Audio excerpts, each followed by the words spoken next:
Yo, what is up, guys? My name is Arrowshot. Welcome to a Call of Duty World at War gameplay right here. We are playing some free-for-all using the Silenced Thompson, and look at this kid, man. Drop shot master on the left-hand side of my screen. He wants to hack, man. He wants to cheat in a video game in order to win. And, you know, I wouldn't say I have the most amount of respect for people like that, but thankfully this guy decided to man up and he decided not to hack this game, so thank you so much.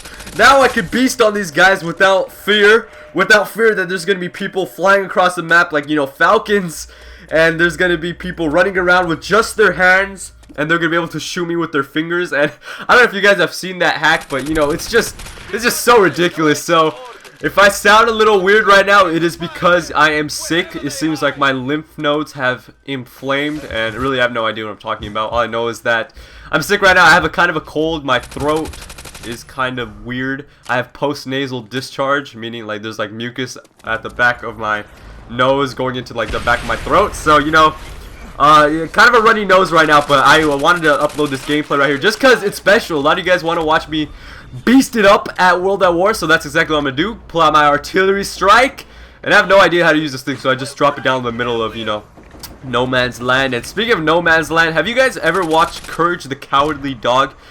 That show, man, that was the weirdest, funniest, coolest show I've ever seen in my life. It's so ridiculous. Let me know in the comments if you guys have seen Courage the Cowardly Dog, because that show, man, it's so I can't even think of the word to describe it. It's so, you know, ridiculous. It's so amazing. I don't know, but I'm gonna spray this guy down. That's what I do know. And, you know, the UAVs, the dogs, they're so good in World at War. It's so good to, you know, be on a 10 kill streak right here, my killing frenzy.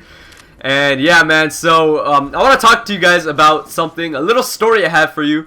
And it was my freshman year of high school. I just joined the volleyball team at school, and, you know, it was cool. I always look up to the guys who are better than me in something, whether it's gaming, whether it's you know, playing a sport, being in basketball, volleyball, whatever you do, there's gonna be people better than you, right? There's people who've done something that you're doing currently longer than you have, thus they have more experience and whatnot. So I was freshman year in volleyball. There was a senior guy. He was about 6'2", 6'3", probably like 190 pounds. He's a big boy.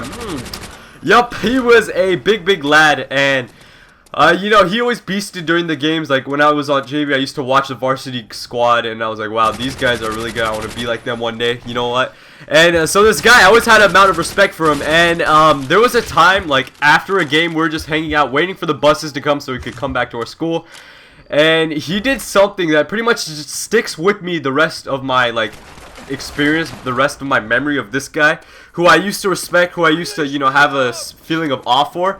Basically, he thought it would be cool to, you know, play a little prank or a little joke, if you could call it a joke. Whether I would personally call it like a bullying sequence, but he decided, like, there was this freshman kid who all of the like juniors and seniors were, you know, made fun of and whatnot, and they decided to, you know, play a little prank on him. So they all circled around him like, hey dude, show us your six-pack. And this kid obviously did not have a six-pack. He was a little more on the rounder side. And so they're like, show us your six-pack. And then so he pulled his shirt up, and this guy just like grabs his big hand and just slaps the guy's the freshman kid's abs. And I'm just like, what is wrong with you people? Like, are you so dang ignorant, so stupid that you're gonna... Oh man, so I'm just getting frustrated right now. But, you know, right there, that instant, I used to have the huge amount of respect for this guy. And then, click, in the, you know, little spur of the moment, from there on out, I hate the guy. You know, I don't hate him, you know, whatever.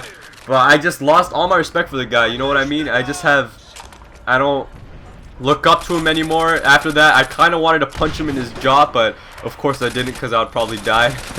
So, you know, right now, you know, I've gotten a little bigger since freshman year, but, you know, it's just like, what is the point? And it made me realize, like, how much your actions, like, actually mean. You know, the phrase actions speak louder than words. That's where that phrase actually, like, clicked in my head. Like, wow, that phrase means so much. And, you know, you really never know who's watching. You really never know, like, who looks up to you. And that's why I believe in, you know, just, like, doing your thing. You know what I mean? Don't, like... be a good example, lead by example, you know, just don't do anything stupid, and especially don't hurt another guy, especially someone who looks up to you. And that's where I decided that when I eventually come up to that stage where people, you know, look up to me, I'm not going to be a dick. I'm just going to, you know, do my thing. If they need help, I'll do that. And, you know, actions do speak louder than words. And hope you guys enjoy this commentary. Final score 30-2. Thanks for watching. This is Arrowshot. Over and out.